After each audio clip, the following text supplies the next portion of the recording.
If we had a room full of people from my communities and I asked how many of you know or associated or have a family member that has been diagnosed or has died with cancer, everyone would have their hand up.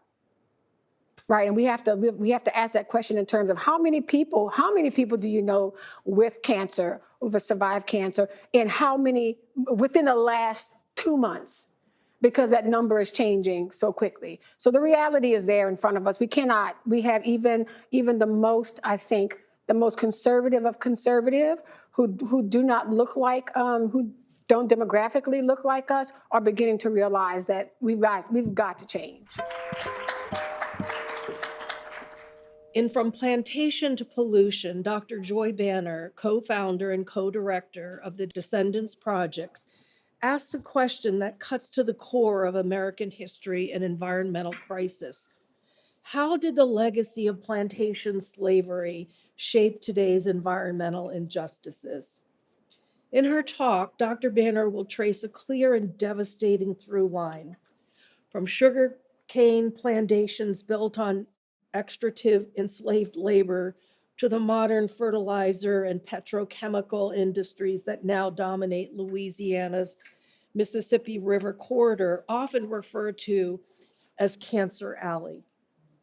The same land once worked through radicalized exploitation is now burdened with toxic pollution, and the same Black communities to continue to bear the cost through contaminated air and water, heightened cancer risks, and the erosion of land, health, and sovereignty.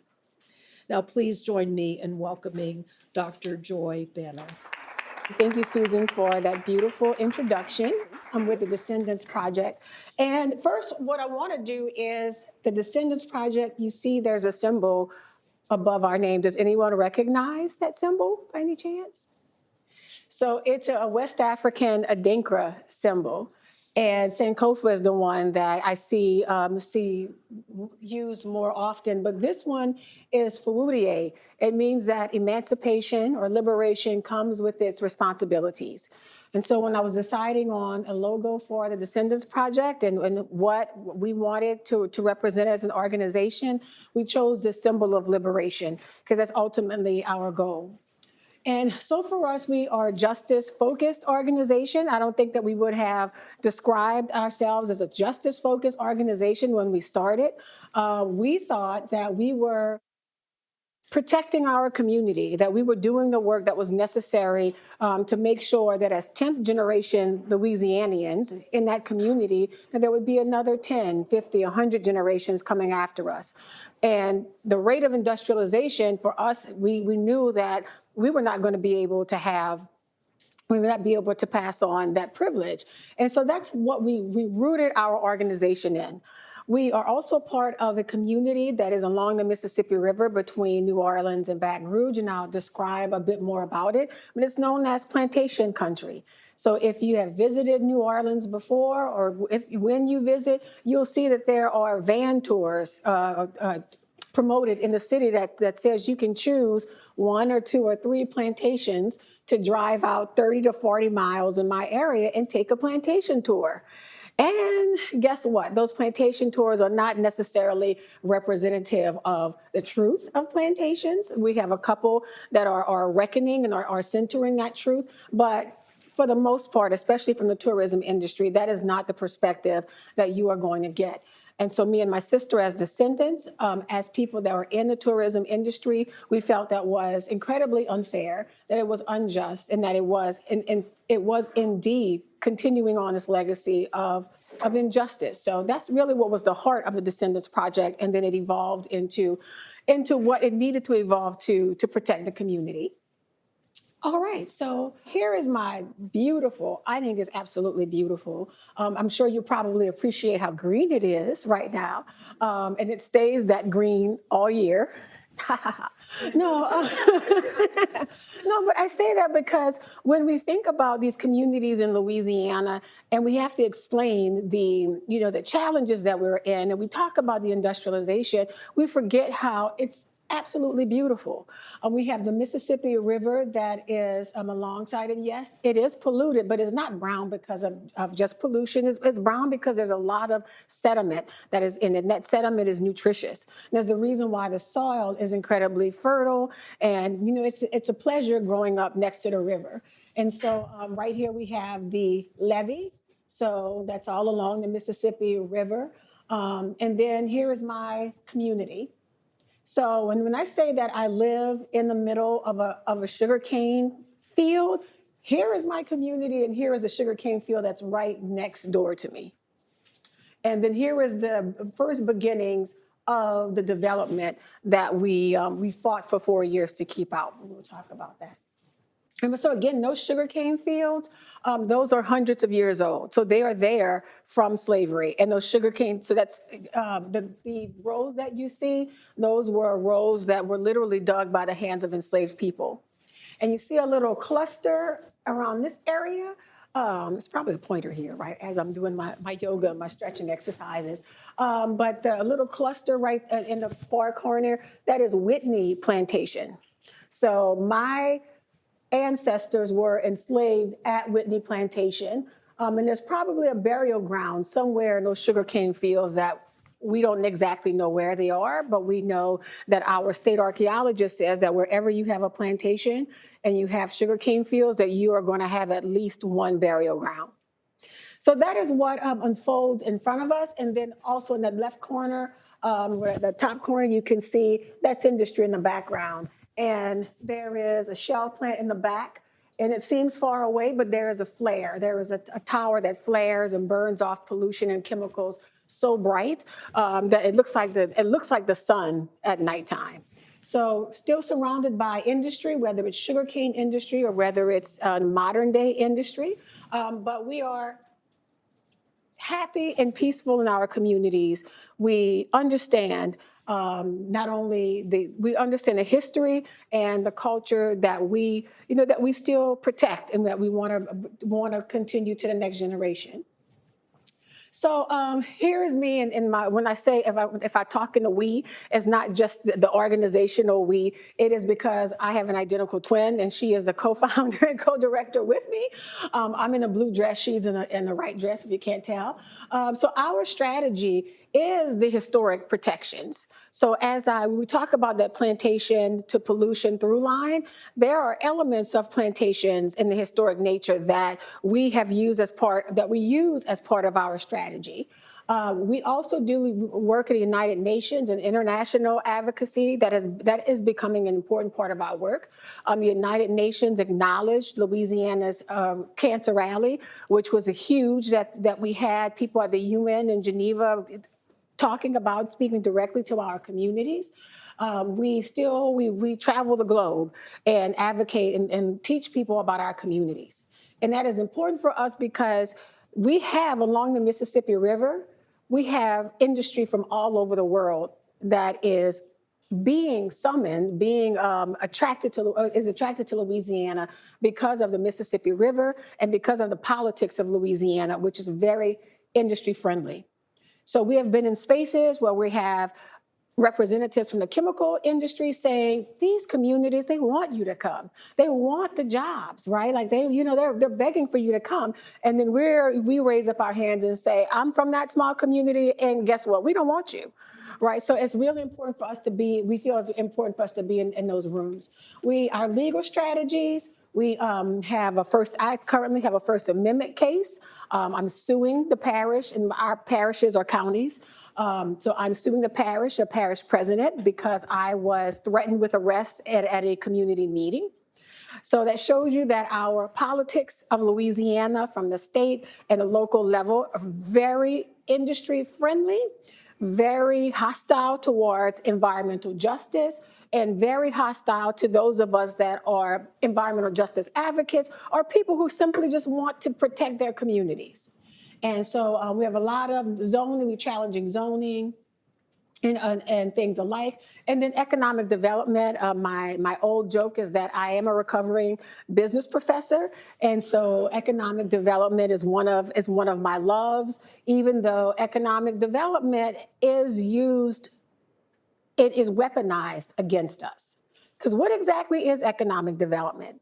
We've seen it, we've seen that language used in various resolutions by our local council. We've seen it federally, we've seen it at the state level, where these polluting industries are excused because of economic development. And it's never explained what economic development is. And as a business professor, I'm like, so where's the data? Like, can we get a SWOT analysis? Can I look at what an opportunity, opportunity cost, things you learn in Business 101, right? We don't even have that information. So those are the things that we push back on. So when we say the plantation to plant through line, I really don't hear it. So the yellow dots that are popping up, these are the plantations historically. So this is the between Baton Rouge and New Orleans. The red are the current petrochemical heavy industrial plants that are popping up alongside of them. So it's almost 1-to-1 ratio. So why do we have the plants in the same locations as the plantations? So the reason why we have that through line is because of, and this is the Mississippi River throughout. That Mississippi River is one of the reasons why the plantations settled in that area, because you could get commerce, you could get goods up and down the river.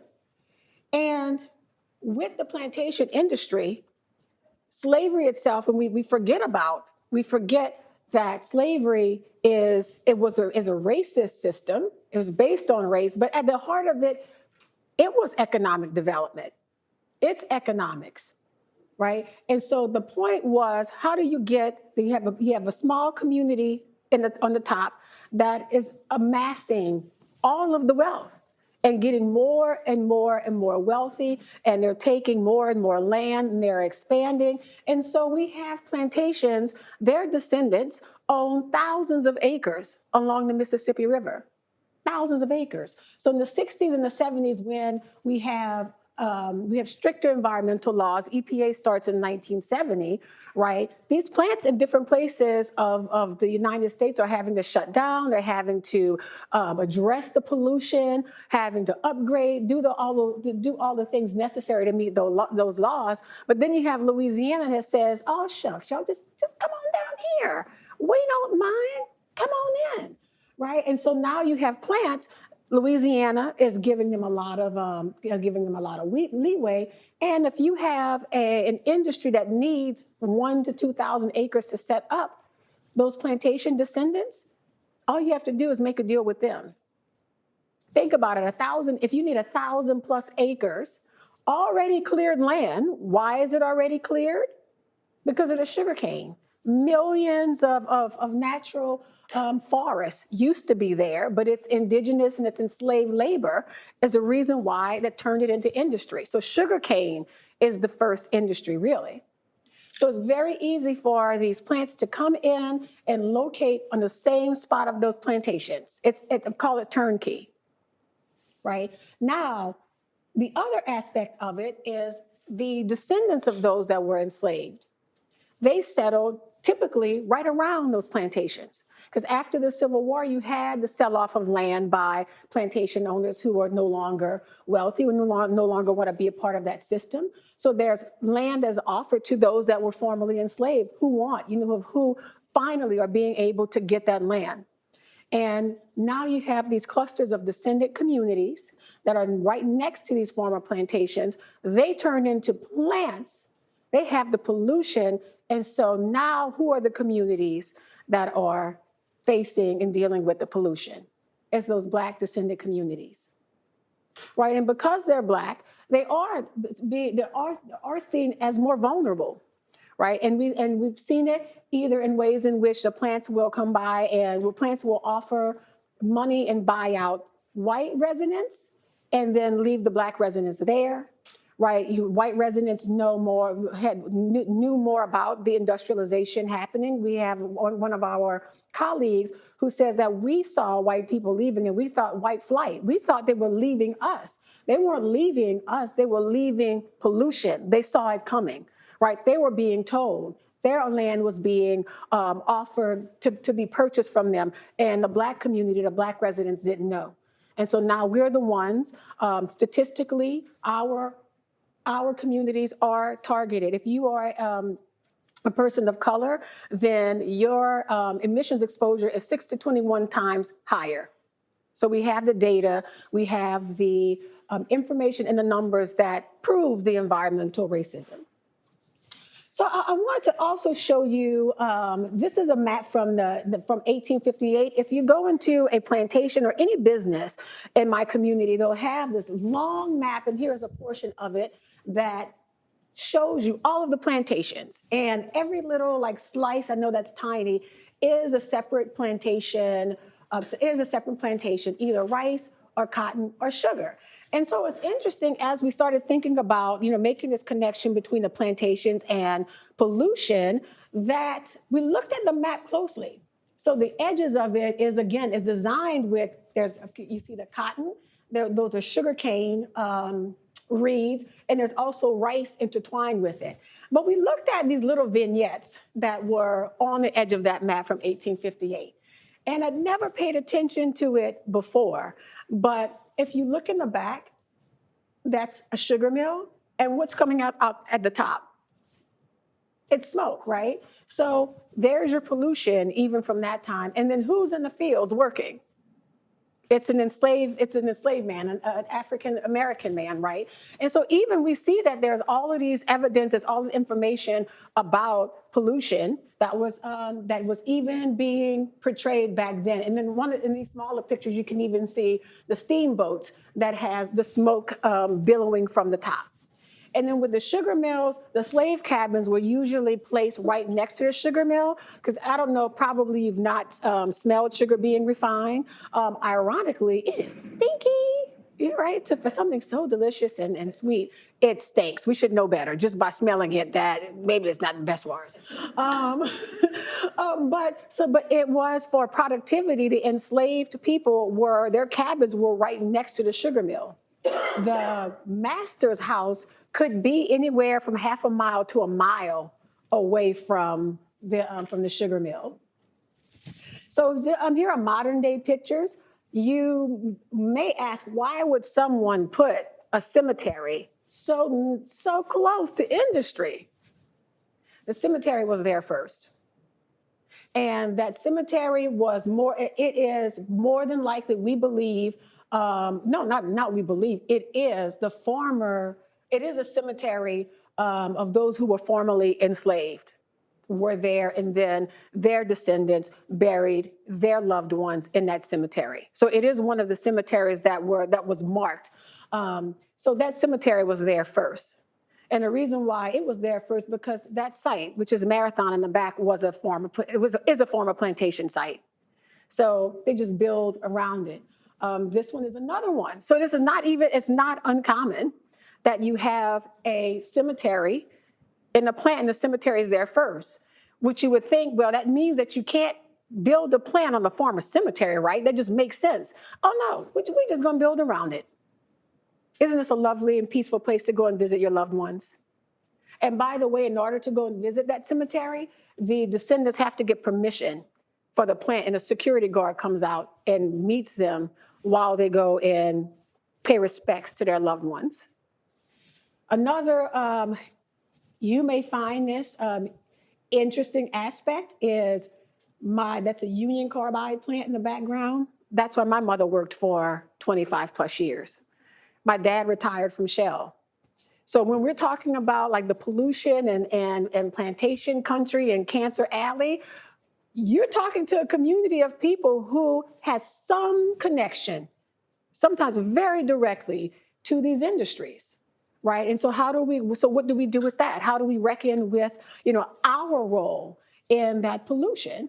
And I mean, there's other aspects of the recruitment that went on, the knowledge base of people didn't necessarily know, the destruction that it was going to cause to their communities and their health.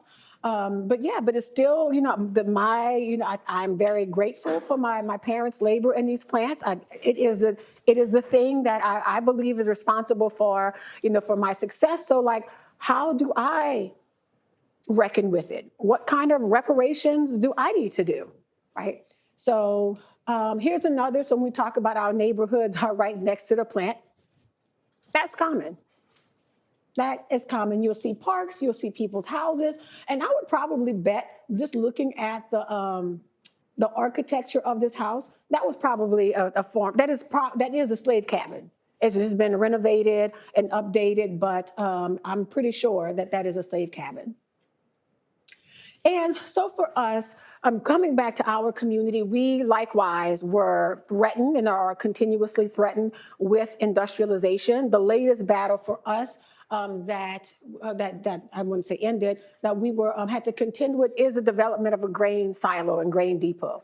And you may think, well, grain, that sounds so much better than all of the chemicals, the formaldehydes, the methanes, the liquid natural gas. That sounds so much better, but it's not.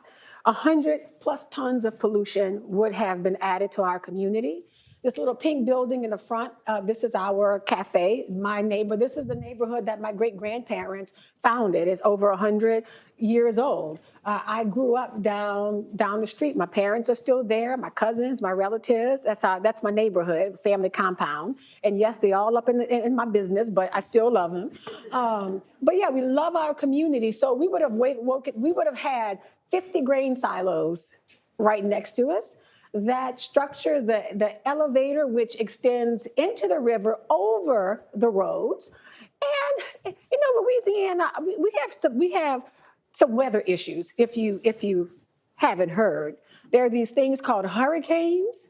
So how would you like to be next to that thing in the middle of a Category 5 hurricane, right? So I mean, so we had to get together as a community, had to do very quick education of the community, explaining what a grain elevator was. We had that drawn to show people the scale of what it was going to look like next to our house, because people didn't understand, and they didn't understand the threat that we faced. So we had that drawn. Here are part of our resistance. So literally, I live down the street. Here are our levees, and we went and we protested in front of the site. And I'm not, you know what? If you have to protest, then that's the way to do it. Because we had fun. We had a group of people that came out with us. People blowing their horns in support for us. But this was 5 years of fighting this greenfield grain terminal. The good part of it is that we did win this round of the battle, because we were able to argue to the Corps of Engineers that our communities were historic, our resources were historic, not just the plantations, but our descendant communities that were there around them. And we just went in and bombarded them with information of how culturally rich this area was, until finally they were like, we cannot deny the fact that these are eligible for National Historic Landmark status, for National Register Historic District status. And we were far along in that fight, and then the administration changed. And our local and state administration reached out to the Trump administration and said, we need you to shut this down. And that's what they did, or so they think, because you can't shut down history, right? And so I'm still very confident in our movement forward with our historic designations. We have litigation around burial ground protections, because the reality is, in that plantation to plant through line, if you're out there buying and developing sugarcane land, you are buying burial grounds. You are buying the bodies of enslaved people that are still in the ground. And we are arguing, I think rightfully so, that you are in violation of the 13th Amendment, which means that you cannot be a slaveholder. But that's what you are. And even if we don't win the case, by the time we tell our story, the whole world is going to know that you are a slaveholder. If you're coming into our communities, if you are buying land and developing around descendants without our permission, right, then that is what the reality of it is. So that's what we do. We talk in real, we have to talk. We have to say it, say the thing. Here is another and part of the fight also is us advocating for, the accurate representation of plantation narratives. And so my sister was in a documentary that's now on Amazon called Vacation Plantation.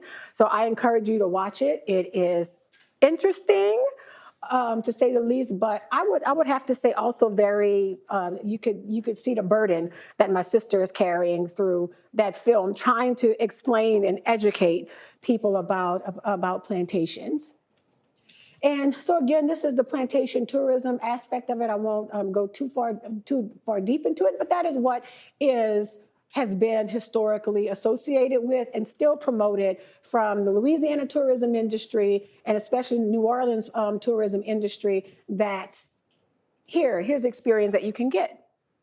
And while we do not condone or advocate for this kind of tourism, the tourism industry is one of those industries that is more green, and that it is something that the community, it's a strong industry, and it's one where our descendant community and our local community can really be a part of.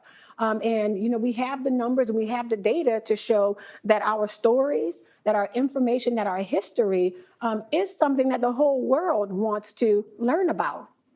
And now, even with the reduction in international travel, we have more domestic travel. Because guess what? People are wondering, how did we get here as a society?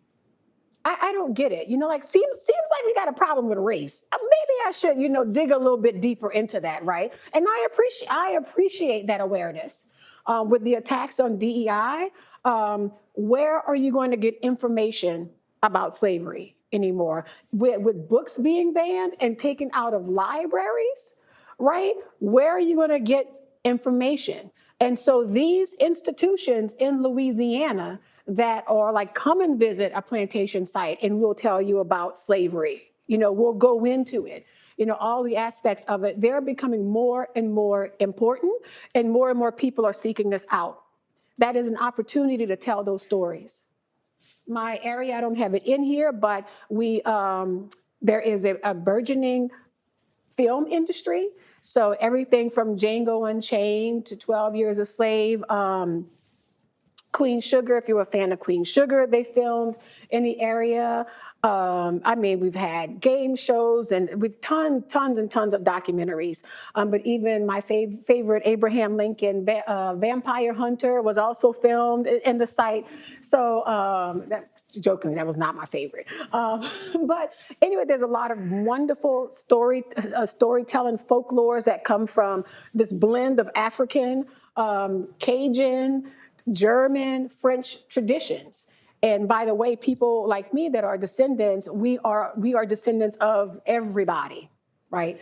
So we hold that in our blood too. And then finally, for me and my sister, one of the things that we did, the grain terminal that I was talking to you about, that company, in order to make a good public relations move, they decided to partner with this plantation that was not won by us at the time, but it had not been successful, was sustainable. And so their way of sort of offsetting the damage that was done to our community and Whitney Plantation, which is a slavery museum right next to our community, was to partner with this museum to keep it open for a few more, partner with it so that it would remain open. The significance of that plantation is that is the origin site of the 1811 slave revolt, which is the largest slave revolt in the United States. And it's not normally talked about or known about because after the rebellion was thwarted, was stopped, the participants, I call them my revolutionaries, they were assassinated, they were killed, and their heads were placed along pikes along the Mississippi River on a levee where they were enslaved, as a message that this is what happens to you if you do not obey the slavery system. So 1811, that is not very long after our own independence and freedom, right? And so now you have, in 1811, not that long afterwards, we as Americans, decide that these people that are fighting for their freedom, they have to die for their liberty, for their independence. So my sister and I, the company partnered with the plantation. We reached out to our funders and we said this place is in danger. It's consistently going to be targeted by industry to turn Black communities against each other. And the site, no telling what it could be used for. It might be used for weddings and parties and all.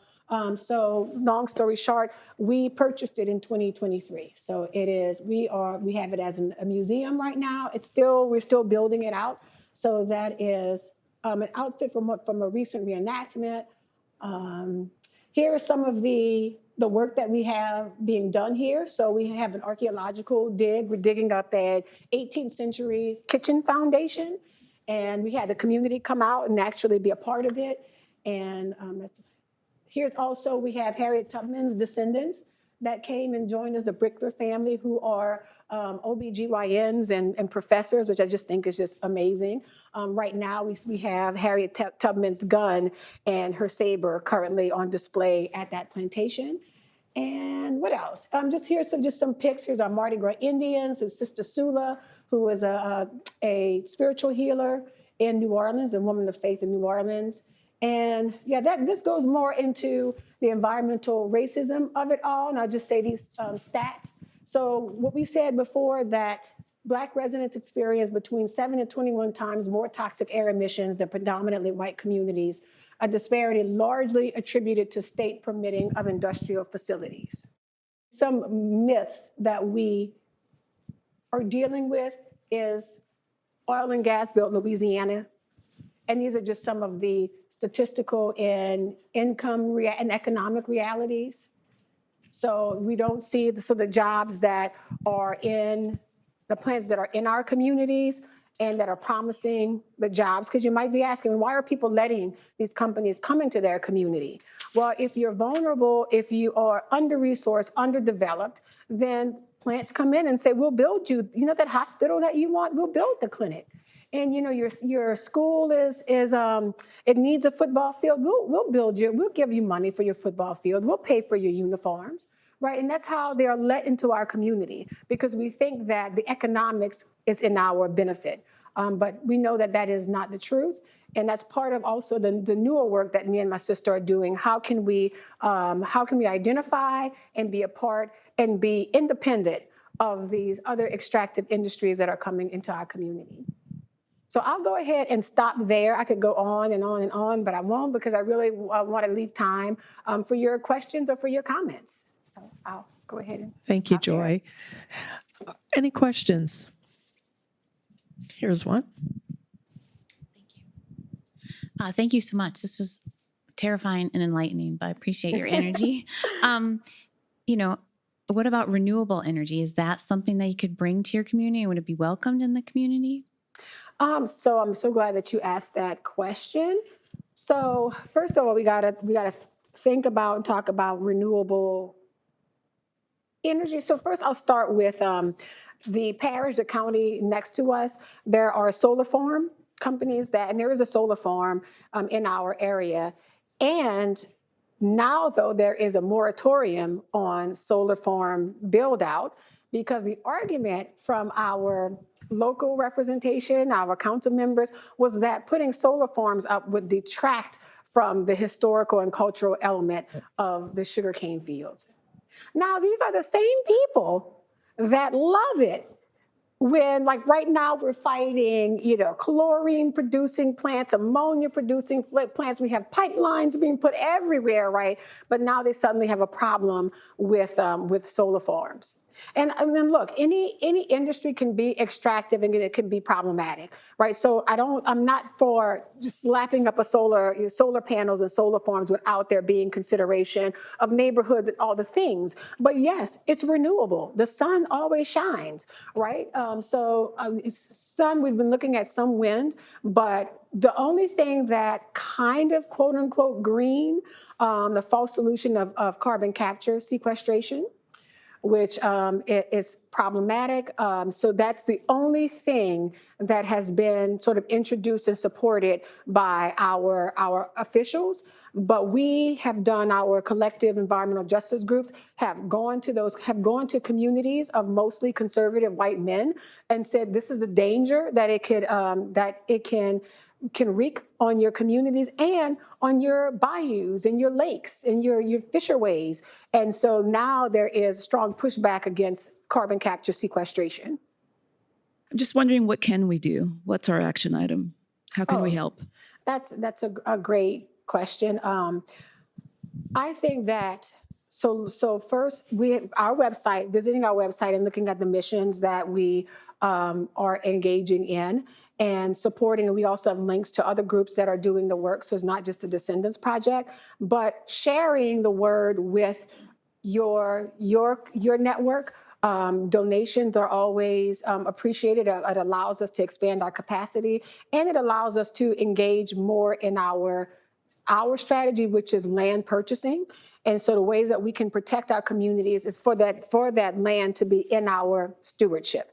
And so sometimes it doesn't take a lot of money to be able to buy, portions of land. Sometimes in the case of the sugarcane farm that's around me, it's $30 million that I need. So if you happen to know someone with an extra $30 million lying around, send them my way. But yes, but really it's communicating, it's being aware, and then following our various groups and letting your friends and letting your family know.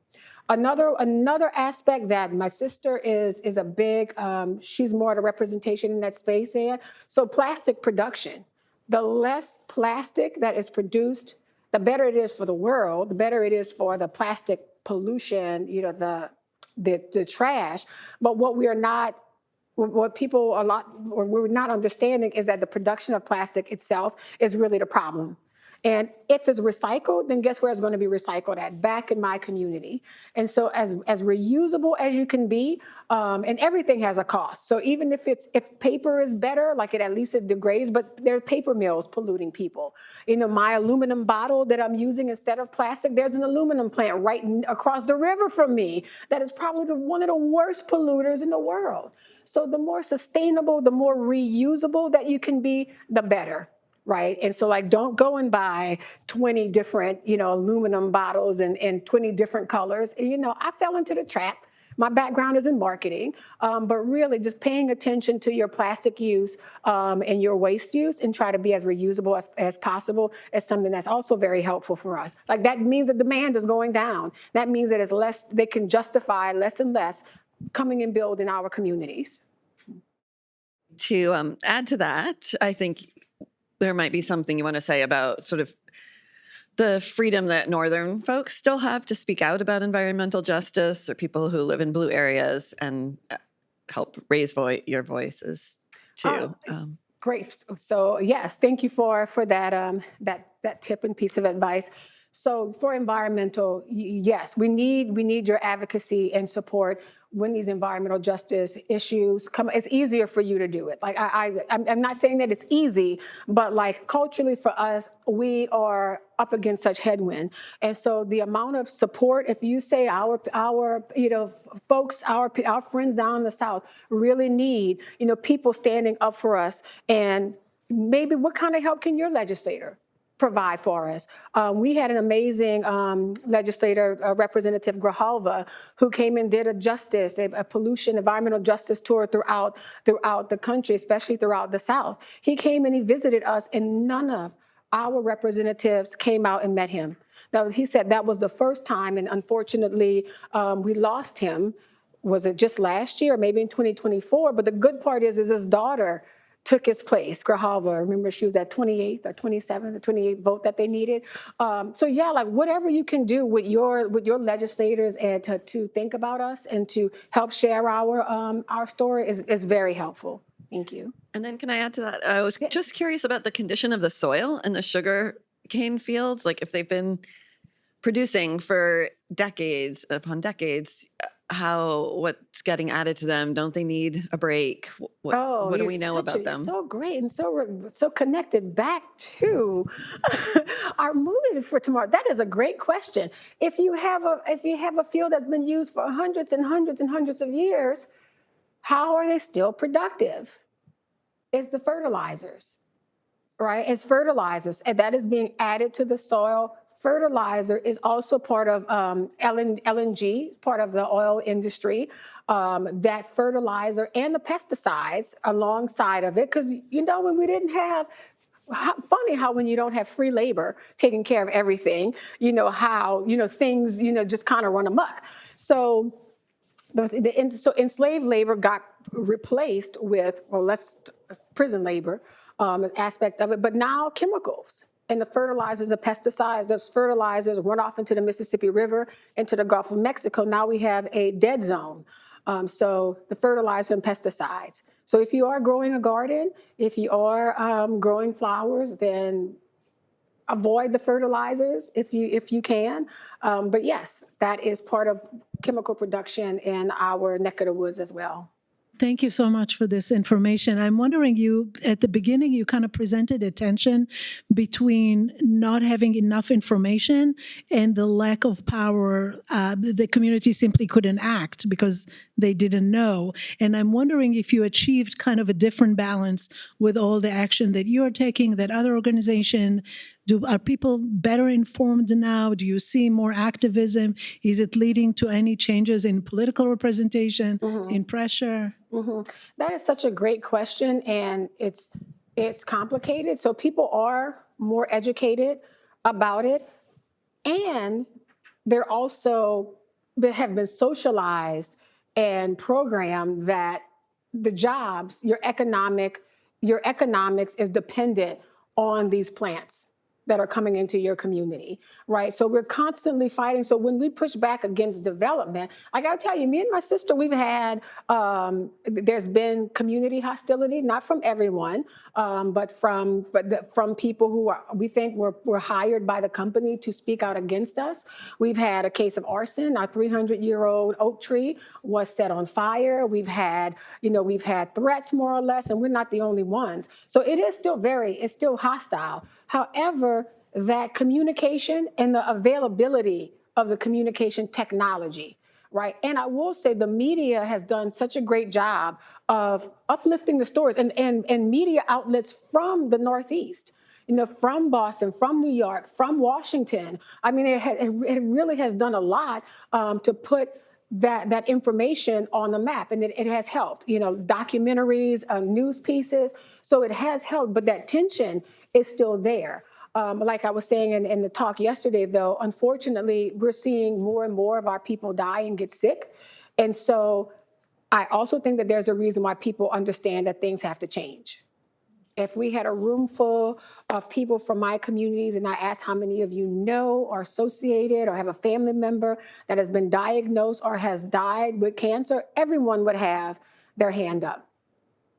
Right, and we have to ask that question in terms of how many people do you know with cancer, who have survived cancer, and how many within the last 2 months, because that number is changing so quickly. So the reality is there in front of us. We have even the most, I think, the most conservative of conservative who do not look like, who don't demographically look like us, are beginning to realize that we've got to change.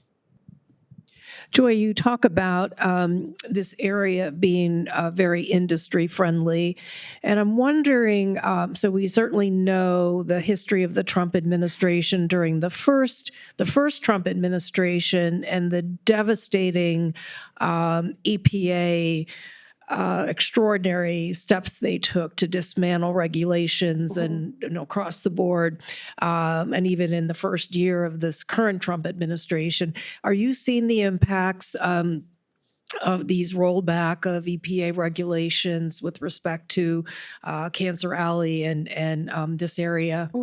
So yes, I would say that there is more developments that have been slated for Louisiana because our governor is extremely pro-industry, but the Democratic governor that was before him was also industry friendly. He brought Formosa, which is, he without telling the community, one day he shows up in their community and says, hey, a big plastics factory is going to be produced, or is going to be built in your backyard. Isn't that wonderful?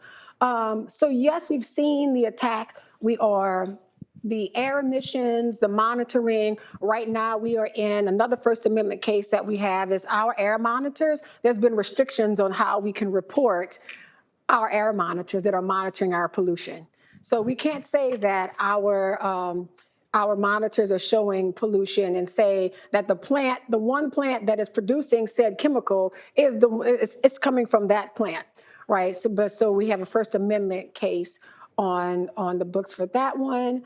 But yeah, but I will say, like, just it's not just about the Trump administration. There is a lot of problems.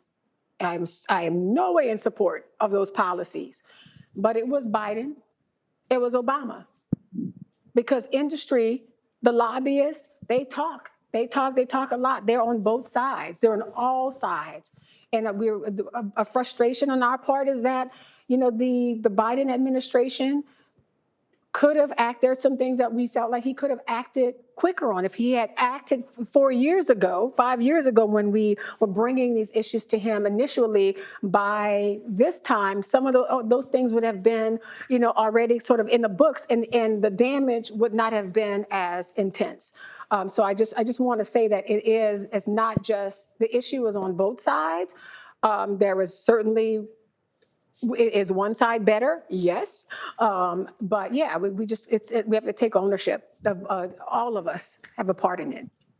Joy, we have time for one more question, and it's a Zoom question, Yay. someone from our Zoom audience. So our Zoom audience member thanks you for your powerful presentation, You're very as do, welcome. I'm sure, all of us, and has a question about the status of the sugarcane industry.